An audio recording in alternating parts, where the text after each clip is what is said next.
नमस्कार, मैं विजय लक्ष्मी गुप्ता आपके सामने सुंदर कांड में एक प्रसंग है, उसको प्रस्तुत करना चाहूँगी। और ये भेजा है मेरी एक परम मित्र ने। क्या सोचकर भेजा है मुझे नहीं पता है।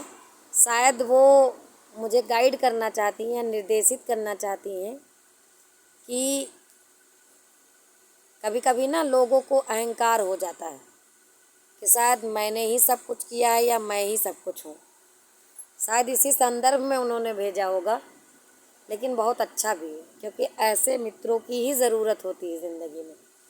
प्रसंग बहुत प्यारा सा है, मुझे बहुत अच्छा लगा है। मुझे लगा आप लोगों को भी सुनाना चाहिए। सुंदरकांड में एक प्रसंग अवश्य पढ़ें आप लोग। मैं न होता तो क्या होता। ठीक है, आप लोगों के मन में कभी कभी आ जाता है कि मैं था तो मैं ये काम कर डाला, मैं ही थी जो मैं ये कर पाई। तो इसी से संबंधित इन्होंने भेजा है और वाकई में बहुत अच्छा है। अशोक वाटिका में जिस समय रावण क्रोध में भरकर तलवार लेकर सीता माँ को मारने के लिए दौड़ पड़ा, तब हनुमान जी को लगा कि इसकी तलवार छीनकर इसका सिर काट लेना चाहिए।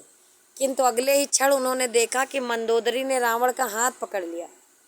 ये देखकर वे गदगद हो गए। वे सोचने लगे, यदि मैं आगे बढ़ता तो मुझे भ्रम हो जाता कि यदि मैं न होता तो सीता जी को कौन बचाता। बहुधा हमको ऐसा ही भ्रम हो जाता है, मैं न होता तो क्या होता। परंतु ये क्या हुआ, सीता जी को बचाने का कार्य प्रभु ने रावण की पत्नी को ही सौंप दिया। यानी कि दुश्मन के खेमे में ही कोई ऐसा व्यक्ति था जो उस कार्य को कर लिया। तब हनुमान जी समझ गए कि प्रभु जिससे जो कार्य लेना चाहते हैं वह उसी से लेते हैं। ठीक है, यानी कि अगर कोई कार्य कर रहा है और उसके हिस्से में वो कार्य आया है, ठीक है, तो ऐसा नहीं है कि उसको वो अपनी मेहनत से बन गया। भाई उसके मेहनत और कर्म तो होते ही हैं, लेकिन जो ईश्वर होता है वो डिसाइड करता है कि आपके का हाथों से क्या कार्य होना है। ठीक है, पहले से ही डिसाइड होता है।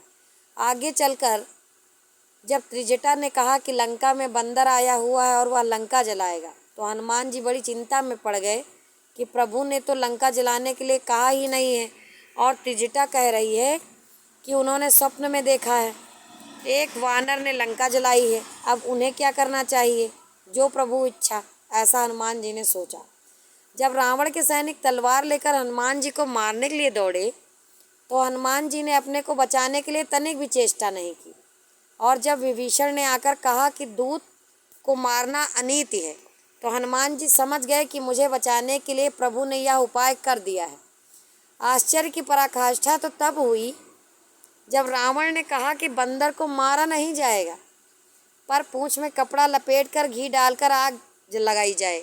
तो हनुमान जी सोचने लगे कि लंका वाली त्रिजटा की बात सच थी, वरना लंका को जलाने के लिए मैं कहाँ से घी तेल कपड़ा लाता और कहाँ आग ढूंढता। बात समझ में आ रही कि अगर लंका जलनी है तो कहीं ना कहीं से व्यवस्था हो ही जाएगी, कोई साथ दे या ना दे। पर वो प्रबंध भी आपने रावण से करा दिया।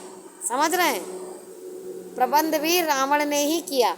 जब आप रावण से भी अपना काम करा लेते हैं, यानी कि अगर कोई कार्य का होना तय है, ईश्वर की मर्जी है, तो ये जान लीजिए कि विरोधी भी कहीं ना कहीं पर आपका सहयोग कर ही देंगे।